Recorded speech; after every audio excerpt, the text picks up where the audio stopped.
Hello, everyone, once again. Now, till now, in two episodes, we have seen how China is going to fight a war through its Eastern Theater Command, how Taiwan is disposed with its climate, geography, and how American forces are controlling the Indo Pacific region and making sure that China actually doesn't get into the war. Now, once we have seen this, how China is going to fight war, we will see how it all happens. We'll talk about a little bit about high direction of war, the operational concept, organizational forces, and how these people are today developing their philosophy of operations. So, first of all, जैसे ही there will be a warning, you know, there will be a political and diplomatic parleys in which China will try and achieve its aim of that particular movement. Now, whatever the aim they have got, let's say integrating Taiwan with China. So they will go into a diplomatic and political offensive and try and get their needs. Now, if they are unable to get there, what they are going to do is basically they are going to give a warning order. जैसे ही warning order दिया, like most of the forces, nuclear forces will be on standby because that is something which is a very strategic arm. And जैसे ही nuclear forces are on standby, which will not be told to you and me and everyone else, nuclear forces on standby means they have a guarantee of defending themselves. They have a guarantee of ensuring anybody who interferes in their plans way ahead now is going to have a problem. As also they are also aware that कि information will leak. अगर information leak होएगी तो क्या होएगा, information leak होएगी तो chances है कि जो पॉलिटिकली एंड डिप्लोमेटिक जो ऑफेंसिव उन्होंने अंडरटेक कर रखा है उसमें से कुछ एक उसको फायदा मिले. Now these kind of things will be there. Now coming back, so nuclear forces are on standby. Army will be into a kind of a warning period. During the warning period, the Army General Command, which is being established by Z and which is working directly under Central Military Commission now, and is also controlling the administration and the logistics part for the theater, will be in a momentous movement ahead to make sure that everything falls into place. अभी यहाँ पे क्या है, China का war zone concept है operational doctrine के लिए. Long time back they had a concept of the whole country, they were fighting as a country and they were thinking of fighting on the mainland. ज़्यादातर countries का ये concept रहा है कि पूरी की पूरी फौज एक साथ में लड़ाई लड़ेगी. अभी वो नहीं है.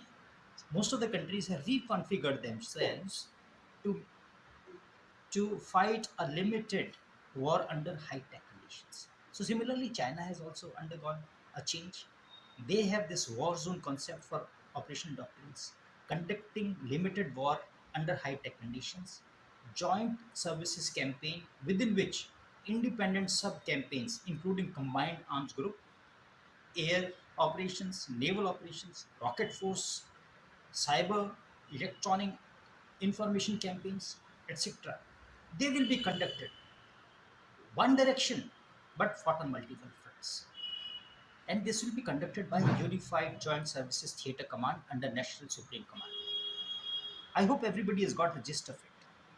ये बड़ा इम्पॉर्टेंट है समझना कि अभी इसमें एक सिनर्जाइज्ड ऑपरेशंस, जो सिनर्जाइज्ड ऑपरेशंस होने हैं उसका एक मसौदा तैयार किया है चाइना ने. उसके अंदर इंटर सर्विसेज राइवलरीज को कम कर दिया है, यूनिफाइड कमांड है, सुप्रीम कमांड के नीचे उन्होंने लड़ाई लड़नी है. People will not have a scope of trying to have their say unnecessarily or the services centric thing. They are trying to integrate everybody and they have learned a big lesson. China पहले से ही they were configured towards fighting army centric operations. Now slowly they have modified themselves. They have understood importance of technology, importance of issues which are going to have a going to make a difference in world. एक और issue है जो कि हम बाद में आएगा, उसके बारे में हम आपसे बात करेंगे कैसे ह्यूमन इंटरफेस को कम करने की कोशिश करें. Now, once they have this war zone concept as a operational doctrine, they what they have also created is the rapid reaction units, the trans-regional support groups. These rapid reaction units, which are maybe part of other formations, will be, you know, put into effect in the operational area. इसमें एक और चीज़ है, and this is very important. In Russia, Ukraine, and all these wars nowadays, and everybody else knows it. You concentrate your force and you're going to suffer because the precision weapon systems are in a big, are a big advantage with any adversary today, especially for the defender. He will be able to actually preempt your attack.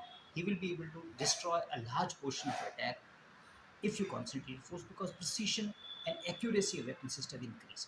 As also, most of the countries will have hypersonic weapons. So there will be hypersonic weapons with adversaries, which China understands that, and accordingly, and they themselves have got it. Accordingly, they have understood that it is very important to have dispersed deployment of forces. Emphasis will be on local and temporary superiority. It will be centered around technical superior force, and this is what they call elite force sharp arms. Now, combined army groups uh, were basically operations were army centric. Now they are getting into elite force sharp arms, which are technical superior force centric. Command and control is primarily the force centric, but principal advisors can be of different force. So basically, जो भी force ज़्यादा इसके अंदर जिसका हिस्सा होएगा, they will be the one who will be controlling. They will be the prime controllers. लेकिन staff officers, chief of staff, ये सब क्या होंगे? दूसरी फौज के होंगे जो कि इस पूरे ऑपरेशन के अंदर इंटीग्रेटेड काम करेंगे. Unified control for synergy is in use of diversified resources. If resources will be diversified, so there has to be unified control. Another issue which China is very important for their operation concept is initiative and surprise. China understands the first strike and winning initial campaign is key to get the momentum of operations going. They also know that initially, if you cannot make the move, then failure of diplomatic and political uncertainty is indicative of a warning period and done through concept of fighting a quick battle to force a quick resolution through offensive operations. Mobility and information offensive will play a very important part. So this is the overall operational doctrine of China, and we will see how they are, how they are now disposed, how their forces are going to be playing the next part. So organisation of defence forces, सबसे पहले हम देखेंगे nuclear capability is in megatons. They have thermonuclear bombs which are which have got ability to wipe out the whole cities, unlike India, which is still in the form of there is a big debate whether India, as you've heard many other speakers, and you can see them also.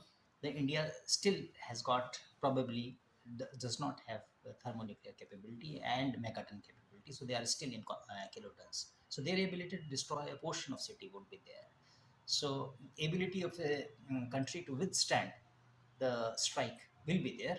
That is what it is. But China is got megaton thermonuclear bombs, and they are developing the nuclear triad. What they don't have is they are not yet capable of air launched ballistic missiles, ALPA. ये इसको develop कर रहे हैं. ये शायद अगर ये develop हो जाएगा तो उसके बाद में चाइना के पास में ट्रायड होएगा. न्यूक्लियर सबमरीन्स हैं. They have got aircraft carriers but not nuclear powers, and they have got limited aircraft carrier. उसके ऊपर भी एक अपन डिस्कशन करेंगे कि न्यूक्लियर ये जो एयरक्राफ्ट कैरियर्स हैं, जो लिमिटेड नंबर्स होते हैं, इनका कैसे हम इस्तेमाल कर सकते हैं किसी भी कंट्री में, specially country like India also has got aircraft carrier. बड़ी प्रॉब्लम्स होती हैं, इनको बचाना बड़ी प्रॉब्लम है।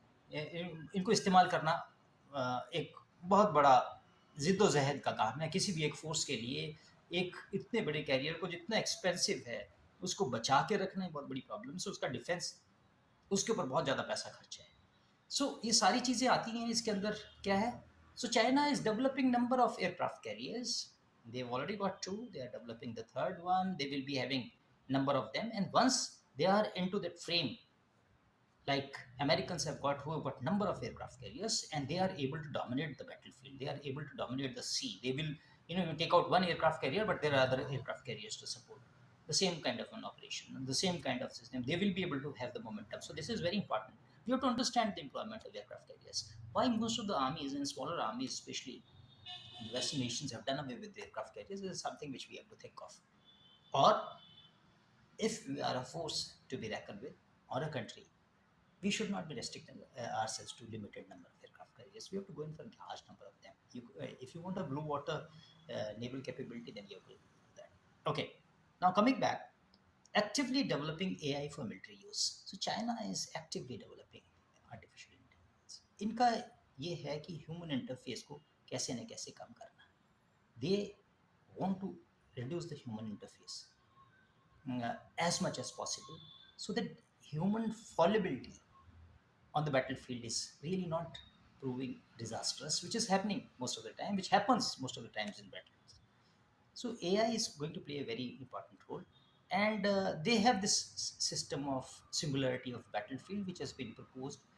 I'll send you a link that there is a very good article on this. You must read that.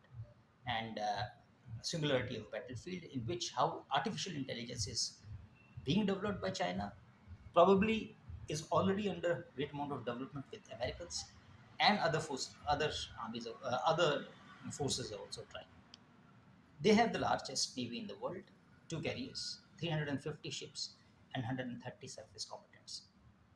Whereas Americans are having aircraft carrier-based navy, lesser number of ships than Chinese, but have got more capability of dominating the blue waters and oceans.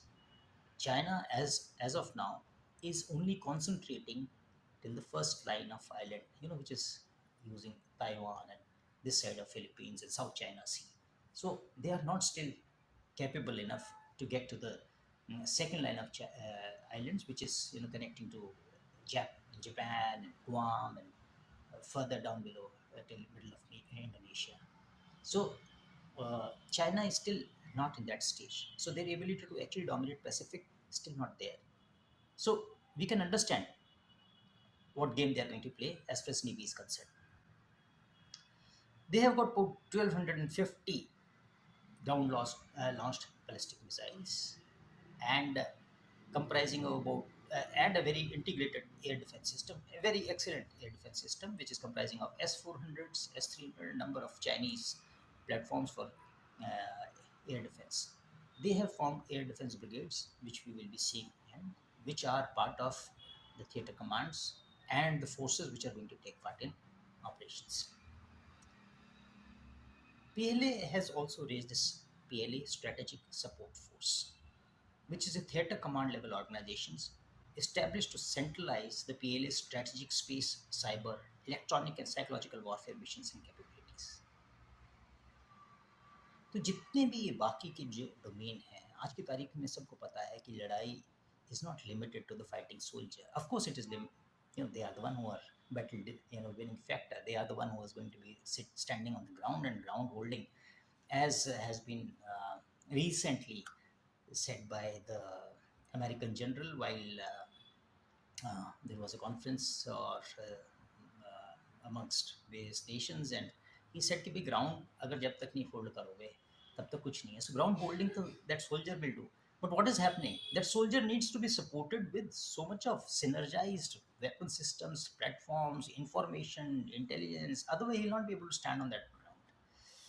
इन्होंने क्या है PLA strategic force support force बनाया है जो कि theatre level command organisation है, established to centralize the PLA strategic space, cyber, electronic, and psychological warfare missions and capabilities.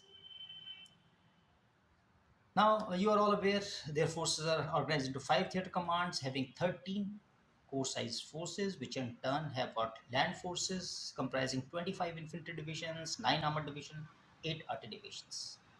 Now, China over a period of time is trying to conceptualize the combat command kind of a concept, which is been taken from the Americans, and brigade size force which is self-sufficient to fight a battle. And out of that, even we have discussed in Ukraine mission, they are also trying to form this uh, group sized battalion group size, which in Ukraine and Russian operations have really not been found that strong to actually conduct independent operations, but they are very important because they want to fight decentralized, and decentralized fighting is very important in the modern warfare. So they are also developing that. So there are divisions within the theater command. The divisions have got independent brigades. The theater command has got those independent brigades, which are all arms brigade, which are taking part in operations, which will be taking part in operations. Earlier, Chinese used to fight at the army level, group level, huge humongous forces with a lot of population and wave after wave concept, which has now been all changed over. They have a problem.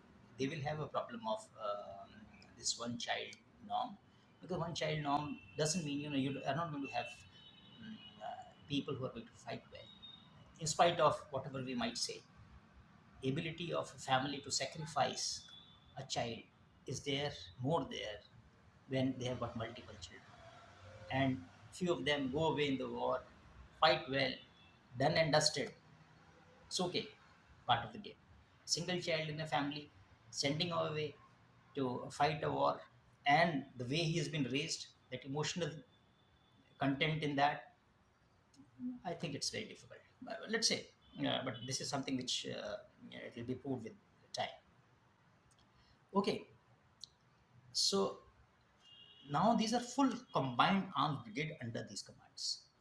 PLA ground forces with 9 active tank divisions consisting of number of armored brigades. There were this 9 divisions consisting of number of armored brigades. A typical PLA ground force armored brigade has got a brigade headquarters, 4 tank battalions, 124 main battle tanks. Each tank battalion has got 3 tank companies, 30 plus 1 tank for the battalion commander. Mechanized infantry battalion and 1 mechanized infantry battalion, which has got 40 armed personnel carrier. 1 field RT battalion with 18 guns, 3 batteries of 6 guns each, and 1 AD RT battalion plus a support battalion. This is what an independent brigade, combined arms brigade looks like. In a mechanized or motorized infantry brigade, the organization 4 motorized infantry battalions, each with 40 APCs or infantry. So now you understand how you have got the gist how we have already covered in the first episode कि eastern theatre command में कितने brigade हैं, कैसे हैं, कौन सी फौज कहाँ से जाएगी, अभी इनका कॉन्सेप्ट कैसे लड़ने का इस बार आपने इसके अंदर देखा. You seen this.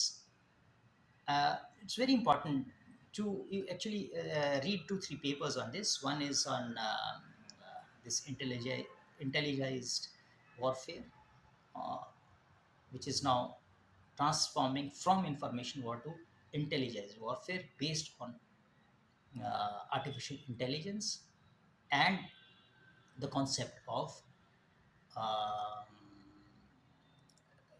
a single a singularity of battlefield. So that is you must read. It's very interesting. As also you must read the the papers by every year Americans come out with China's capability, the defense ministry there, they comes out with these papers. You must read them to get this idea, and most of these things which I have culled out is from there, as also one of the articles which has been written by one of our former Eastern Army commander. Apart from that, lot of inputs which I think how they're going to fight battle and how Chinese are predisposed. Been covering all these things in my writings on my LinkedIn profile, which you can visit Ravinder Singh Kataria and you'll find there. In the end, I like to just end with obituary to my uncle who just passed away today. And from his life,